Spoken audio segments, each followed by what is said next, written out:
blame it on the music. That was, I guess, the most, how during that era, there was so much cinematic music from Ruthless. That one to me was the most cinematic song on the album because it had Dre and Arabian talking, and then the whole, oh, I can't believe I'm there.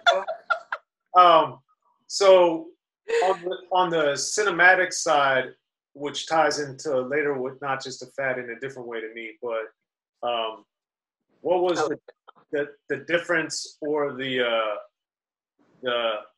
extra heft, I guess, that song has by having that cinematic element to it that maybe an average song doesn't have? I think because people can really imagine themselves being in a club. Because when you hear that, you can just imagine yourself like standing on the wall, ain't nobody asking you to dance or being afraid to dance. And you could just visualize it. So I think the visual part of it is what made it, you know, so cinematic. Because I could just listen to that song and just imagine myself being at a club. Okay. And waiting for someone to ask me to dance.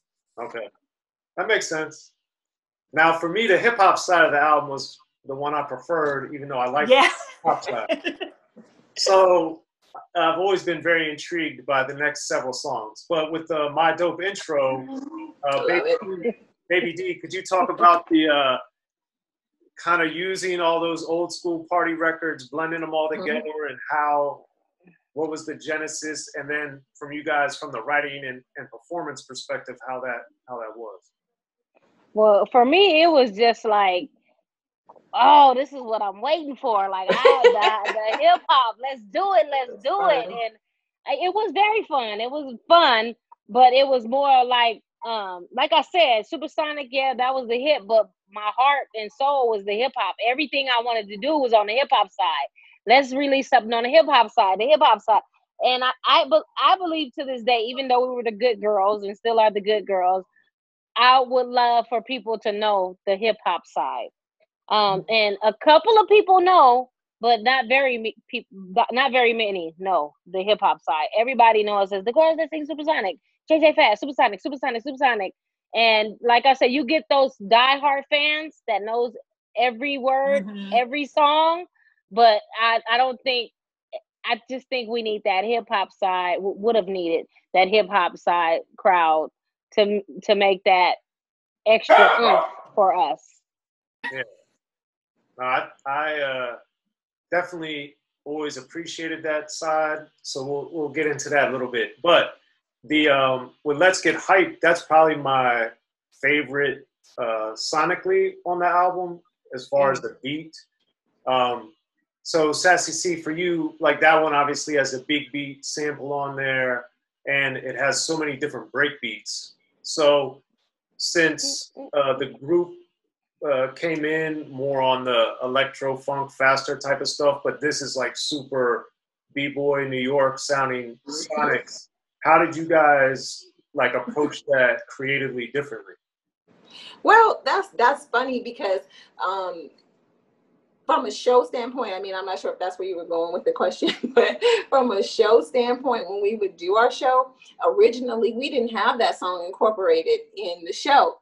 And it was New York, it was the Run-DMC tour. We had a little break and they were like, you guys should do this, you should do Let's Get Hyped in your show. So we went on a little break and we came back, and oh my God, the show just lit up. People, the West Coast and the East Coast people, you know, they were just rocking to it, and it became like a staple. We still do it as part of our show.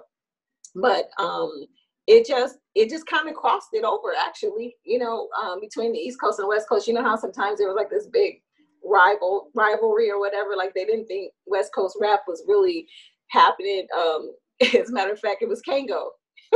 He was like, I didn't think you guys would be doing this good or doing like, you know, like that. He said, I thought they would be going cricket. And you hear you guys come out and they're just rocking to you guys and, you know, giving you the love.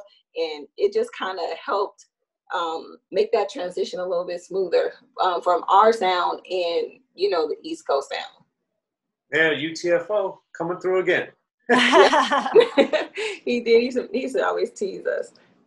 Well, that's interesting because the thing about it is given the huge divide that there was already starting, that was something that I wanted you guys to explain because, and I've talked to Yella about this in particular, but, you know, with like the Panic Zones and some of the dance to that N.W.A had, and then even Supersonic, the second half of the album, the hip hop side of Supersonic, the album to me is more where rap ended up going. And the pop side is kind of like, ironically, what N.W.A helped kind of end in a way. So, J.B, for you, what was it like at this point in your guys' career to really exist in both of these different worlds at the same time?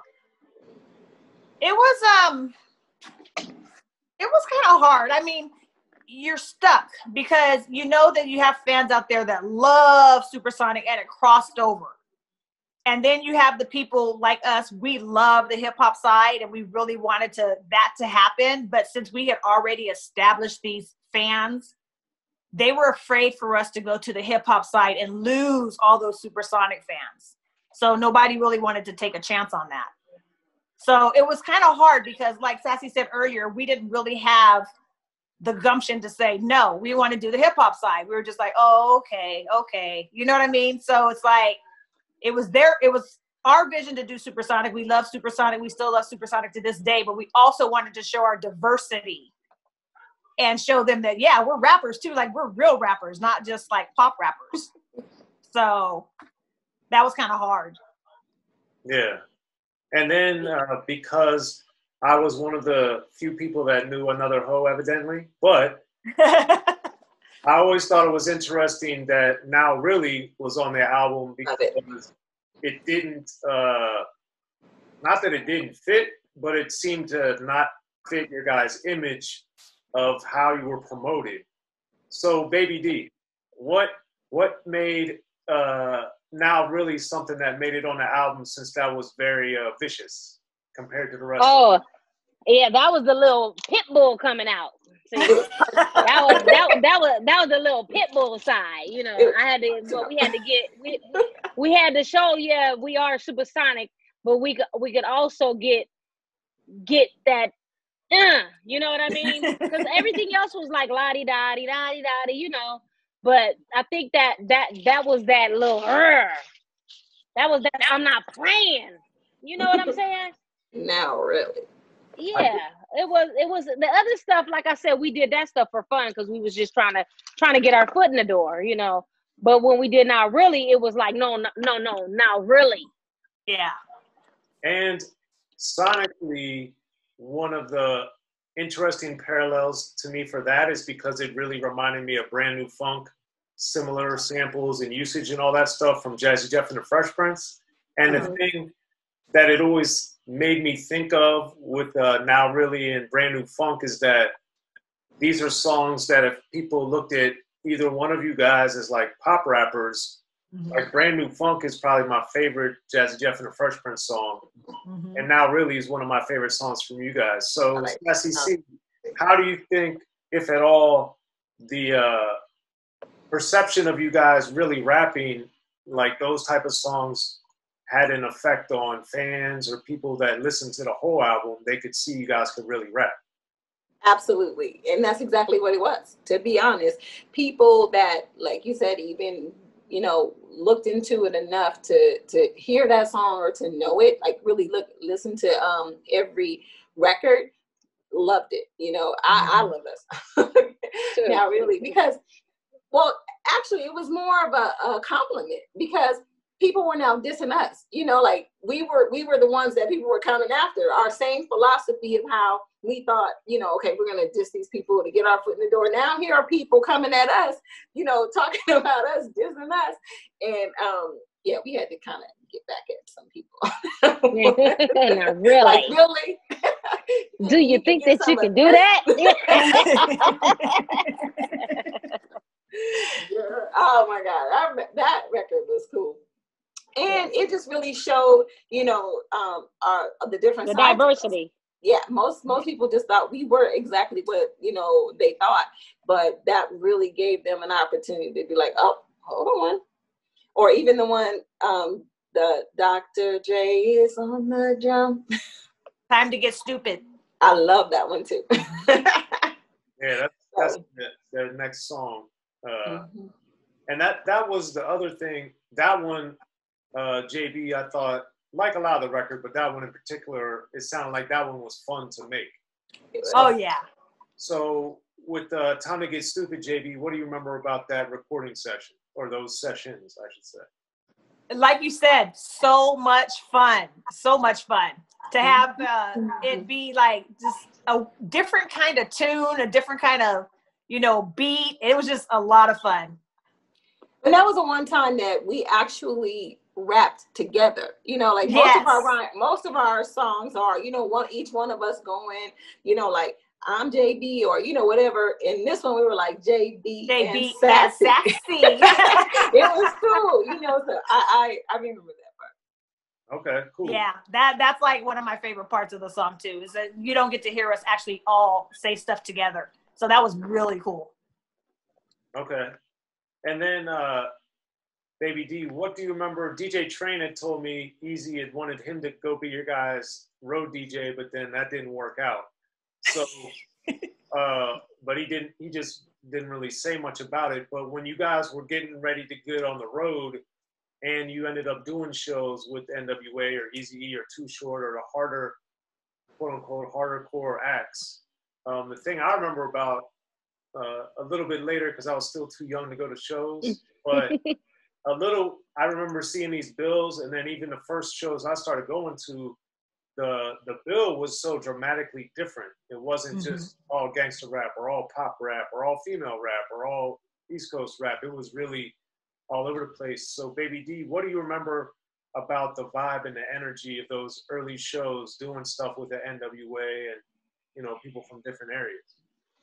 Man, it not a show that we done, we didn't have fun. I mean, we did shows with New Kids on the Block. I mean, we did shows from New Kids on the Block to Run-DMC. Like, it's just, we've done so many shows and they all have been super amazing. When you get out on that stage and you hear those people yelling for you or yelling for them, you turn into a whole nother person. It's just like, I mean, the shows was amazing. I mean, I remember a show that we did when we were dissing. Oh, here we go.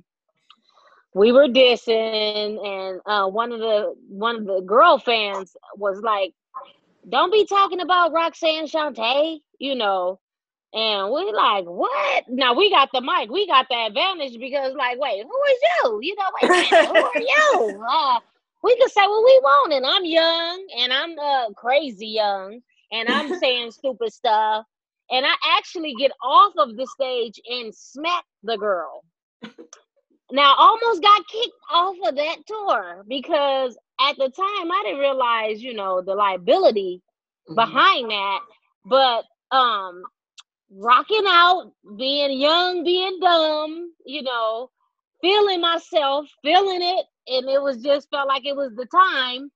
I would never do that again. I promise. No, listen. Hey, that is no different than, like, say, reality shows now. Remember when Cardi B was on her first Love and Hip Hop or whatever, and they were doing the reunion, and it was a girl in the audience, and she was talking mess. It's no different. I mean, that probably would have played out a whole lot different had reality shows been prevalent now. You know, because she was chasing after the girl, ready to go beat her down. It's just the passion. It's just what happens. Like you're right.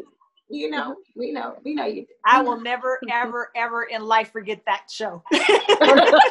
Ever. Be sure to check out the History of Gangster Rap by Soren Baker. He's official. History of Gangster Rap features exclusive interviews with Ice-T, Snoop Dogg, MC Ren, the D.O.C, and dozens of others. The History of Gangster Rap, a definitive look at how Los Angeles changed rap forever. In Los Angeles, the streets definitely set the tone of the hip-hop music. At 19, I got a $50,000 car. My whole angle always was, I'll be street, but I will always tell you the horrors that go along with this life. There will be penalties and casualties for just wearing the wrong color in somebody's neighborhood. And once gangster rap made it from the streets to the TV, the genre exploded. With Fab 5 on Yo MTV Raps with N.W.A. Yo MTV, it just catapulted us from being local heroes to national gangbang rappers. The history of gangster rap discusses it all from 1980 up till today. It's always gonna be shit happening in the streets. You know what I mean? So it's always gonna be something to talk about. The history of gangster rap in stores now.